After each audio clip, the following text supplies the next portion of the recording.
Hi, Aries risings. I know that this is super close. Every time I film, I have a wide lens and it zooms in and I need to figure out how to keep it where it's at. We're going to be doing your June forecast for today. Everybody gets mad when I upload your forecast first because you're first, obviously, but it's because I typically don't make it to Pisces. But we're going to try to do it this month. Again, make sure this is for your rising sign, please, because if you're an Aries sun watching this, it's not going to hit the same. Okay, starting with the 3rd. On the 3rd, Mercury is going to enter your 3rd house. This is going to make you a chatty Cathy. Mercury is speaking, talking, writing, using your voice, conversing, conversations. It's what you're thinking about. It's the books you're reading, the podcasts you're listening to. Having that go through your 3rd house is going to make this area more stimulated. So this is your friends, it's social media, it's your immediate environment. It is the route you take to work, the coffee shop you always go to, the plans that you make with old friends. Having this area kind of get lit up by Mercury might just look like you being more cerebrally stimulated, like having more ideas about something. Maybe you're talking more, writing more, reading more. It could just be having you focus more on your everyday tasks. It's not always the most insane thing in the world. It's more so like your mundane habits, how you take care of your body, the walks you go on in the morning, a hot girl walk, as well as like maybe getting out of town for the weekend. It's short trips, things like that. On the 6th, we're having a new moon in that 3rd house at 16 degrees. So this is going to bring a new beginning to this area of the chart. It's going to be in a square to Saturn. Usually squares to Saturn are a little bit uncomfortable, especially a mutable square. Can sometimes be issues with transportation, traveling, things with the news, information, misinformation, I should say.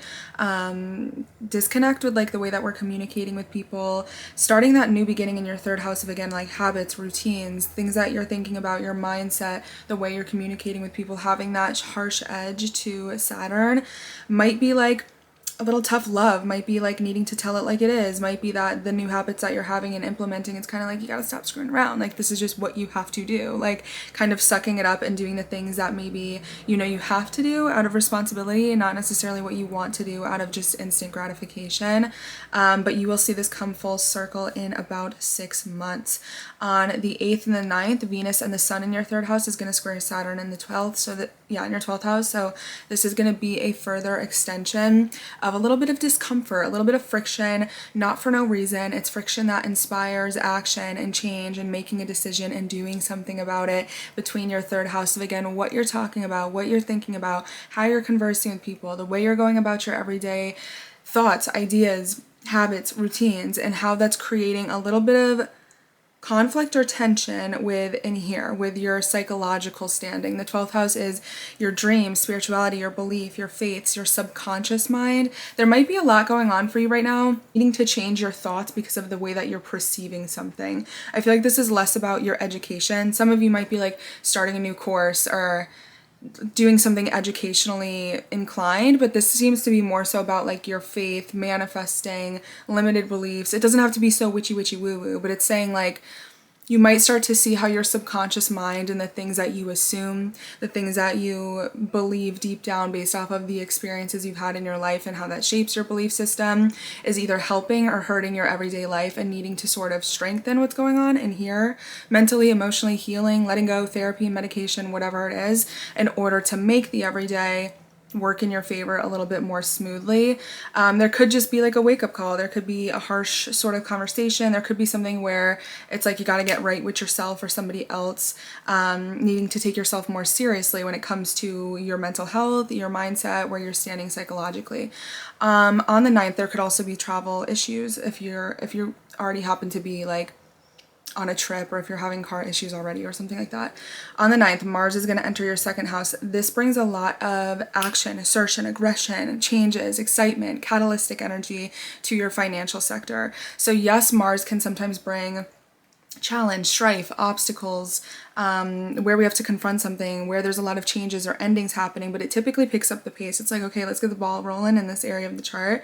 Having that go through the 2nd house of really your income, your possessions. Sorry, I'm breathing heavy. I'm on my period right now, and every time I'm on my period, I feel like I'm actually 9 months pregnant. Like, I'm literally out of breath because my body's like pumping so hard. But TMI, with Mars going through the 2nd house, it can equally be where, again, like a lot of decisions are needing to be made. Maybe there's a lot of fun, exciting things that are happening very quickly. If you're a day chart, it can be a little bit more complicated. Day chart meaning your sun is in the upper hemisphere of the chart. above the ascendant descendant line. If it's if you're a night chart, this might be a little bit easier for you and can just look like that kind of quick action. But Mars likes to go, go, go. It likes to get the ball rolling. It likes to be progressive. It likes to make movement. It doesn't like to sit still and be stagnant at all. So it can be that, you know, the conflict can come from you making a lot of changes or like doing a lot of things financially, shopping, investments, setting a lot of boundaries, obtaining a lot of new things, but you're like rushing so fast that you drop stuff on the way, or that you hurt yourself, or you cause an accident, or, you know, there's some degree that's like dangerous to it, or volatile, or turbulent, or consequential, just because you're like moving too fast or being too aggressive with your pursuit. But you might be very relentless to obtain or win or complete or compete with something in this area of the chart. Usually going to be your money, access to basic needs, resources. Your physical body might change a little bit. Shopping, things like that. There could be maybe some conflict with budgeting or whatever. On the 11th, Mars in the second house is going to square Pluto in your 11th house. So this is just 2 days later. And this is where, again, there needs to be some profound change happening. You know what it is? If we're talking about your psychology, your beliefs, right? Your limited beliefs, what's going on in your mind mentally. And then we're talking about the second house, not being about money, but being about like your personal value, your self-worth, the way that you value yourself, what's important to you, your boundaries. Having Mars square Pluto, which is now in your 11th house, of friends, big dreams, manifestations, your sense of belonging in the world, how you socially interact, social media. There might be something here where it's like, when push comes to shove, a change needs to be made. You need to let go, you need to end something, you need to change something, you need to make a progressive decision when it comes to something you care about, something you own, something you emotionally or financially invest in, and where that might be causing some level of an ending with your social standing, your sense of belonging, the groups that you're a part of, the communities that you're a part of, how you show up as like a leader to other people, setting an example. There might be something like that there. On the 14th, there's going to be a Mercury Cazimi in your third house. So again, this can be like a wake-up call. Typically when we, have a Mercury Cazimi, it's where like a piece of information, a conversation, a detail, kind of like rapid fire comes through. It can equally, again, be things with transportation, driving, trains, planes, cars, whatever. It can be friends. There could be something socially overlapping, again, because this is in your third house, or on social media, something that you read, something that you write, something that you say. Anything you create or consume in the form of communication might sort of be like this razor sharp thing. I want you to pay attention to what's going on for you around this time, because we're likely going to revisit this in December, because there's going to be, I believe, don't quote me because I could be wrong, I want to say there's going to be a new moon in, or maybe a full moon in Gemini at 23 degrees, and this Cazimi is happening at 24. So to have those so close in degree, I'm like, I wonder if with that 6-month cycle, whatever is kind of happening around this time is likely going to be relevant again later. Just something to pay attention to. On the 16th, Venus in your third house is going to square Neptune in your 12th. So again, we're seeing a square, a mutable square. Mutable is like changeable, flexible, malleable, not so definite, not so stationary, not so stubborn. And this is between your third house of speaking, talking, writing, how I communicate with people, what I do, what my physical reality looks like on a day-to-day basis in a way that is so familiar to me that it's become involuntary. And then your 12th house of the same thing, but in here that other people don't see. This is also your blind spot. It's addiction, it's escapism, it's self-sabotage, it's getting in your own way. It's where we don't realize we're screwing everything up for ourselves, and how other people don't realize that they're screwing us over, and where we just sort of have those variables in our life where things kind of get pushed to the back and we don't really look at them. So having that square now between Venus being love, money, beauty, relationships, pleasure, comfort, things that are supposed to feel good, instant gratification. In the third house, we're doing good here, right? It's like we're getting cozy here. Maybe we're booked and busy. Maybe we have a lot of plans with some friends. Maybe we're going on a little trip. Maybe we've been really enjoying some media consumption. Having that square to Neptune, that's in your 12th house, Neptune is really doubling down on this, like, I can't see straight here. There's blurred lines. There is romanticism. There is having a blind spot. There is some clarity, some lack of clarity, some confusion, some manipulation, maybe at the very worst deception, and somebody like intentionally trying to pull the wool over our eyes. So there might be something happening here where you need to be very, very careful of why you're doing what you're doing. If there's something that you want, something that you crave, something that you desire, it's a good time to ask yourself, why do I want this thing so bad? Have I ever checked in, like, why I think that I want this, why this thing makes me happy, why I am so drawn to this thing for comfort?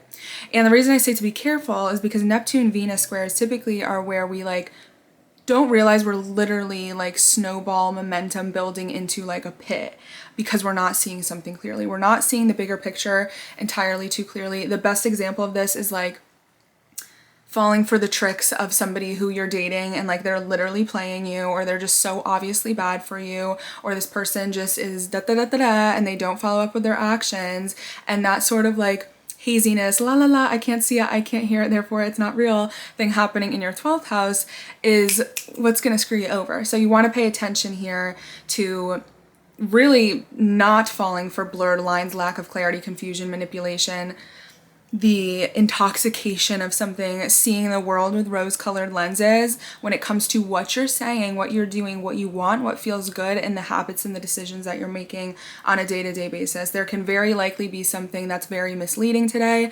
Think of like a marketer, someone selling you something. There might be something around this time that looks really good, really enticing, really like incentivizing, and it's not until you buy it, you get home, you take it out of the box, and you're like, I got scammed. I literally got scammed. And you can't get mad at anybody because it's like you were just falling for the spiel. So that's what you want to be careful with. Don't fall for a spiel. And I would suggest to not, put on a spiel for anybody else either, because karma will get you. On the 17th, Venus and Mercury enter your 4th house. So now this is going to bring all of the warmth, pleasure, conversation, speaking, talking, writing, again, ideas, what's going on in here, what you're talking about, decisions you're making, ideas you're having, things you're thinking about, going into the most private area of your chart. The 4th house is, yes, home, family, living situation, property, real estate, where you sleep at night, but it's also your emotional security. It's your internal self. It's very deep. It's very intimate. It's like the core. It's the core of you. It's like your sacral center, how you center yourself emotionally. You want it to be very stable. So having Mercury and Venus go through here typically is going to be nice. This isn't anything rare. You have it literally every single year, but Venus going through the 4th house can make things more pleasurable at home. Maybe you're renovating. Maybe you're buying a new, cute plush blanket from TJ Maxx on sale. Maybe you are having gatherings in the home, inviting people over for dinner. Maybe you are just having a lot of harmonious conversations with the people that you're very close to in your family. Anything like that can be very warm and cozy here. You might even be getting in touch with your past, having memories, nostalgia coming through from your childhood, your upbringing, things like that, hometown, all of it. On the 20th, the sun is going to enter the 4th house. So again, this is just going to further illuminate this area of the chart. On the 22nd, there's going to be a full moon in Capricorn. Guess who didn't look up the chart? Full moon in Capricorn. It's going to be opposite slightly Venus to some degree. It's also going to be in a direct square to, guess what? Neptune. Guys, we need to be screwing our heads on straight this June. Neptune's going to be hanging out at that 29 degrees. So we need to be very careful, again, of like seeing things clearly. Listen, this is the thing though, with Neptune, it can also be very spiritual, enlightening. It can be very liberating when it comes to like, I'm in touch with the world, like we are all one. Like it can be very esoteric and cathartic in that way, but be mindful of being overindulgent. Again, addictive tendencies, escapist tendencies, running away, being delusional, blinding yourself on purpose. You want to be mindful of those things, especially if you are reminiscing with Mercury going through your 4th house as well as Venus. If you're thinking about the past, this is where the past might swallow you whole. You might get into that habit of looking backwards rather than looking forwards. Is that always a bad thing? No. Maybe this is more about family and like your upbringing than it is romantic. But with the opposition to Venus as well, we just got to be a little bit careful, okay? It's also going to be in a nice trine to Uranus. And guys, these lashes are, I've never tried them before. I don't like them either. So you don't need to comment that. With the trine to Uranus, Uranus invites you to do things differently, to not look back and do the same thing. It says, let's approach this differently. Let's liberate ourselves from this like habitual sort of limited belief thing that we've always had going on as far as we can remember. Let's try to do this differently. It's shock, it's unpredictability, it's a fluke of nature, it's unexpected circumstances, unusual ways that things come about, but we're having a supportive aspect to it. So it's saying there's a way out. There's an alternative door that you're allowed to go out, and it invites you to take that approach, that direction, rather than doing the same old thing over and over and over again and then being surprised that you end up in the same spot. Full moon in Capricorn though, Full moon in Capricorn is going to bring us back to about 6 months ago. I want to say mid-January. This is going to be an ending to something that began 6 months ago in mid-January. Doesn't have to be bad, just a full circle moment. Coming for full circle, something could be wrapping up, tying up loose ends. Full moon in Capricorn can sometimes be endings to things that are very patterns. Hello. Don't we love how it comes together? Things that you're used to, from patterns, traditions, conservative, like the way it has always been. You're breaking those structures of the way things have always been.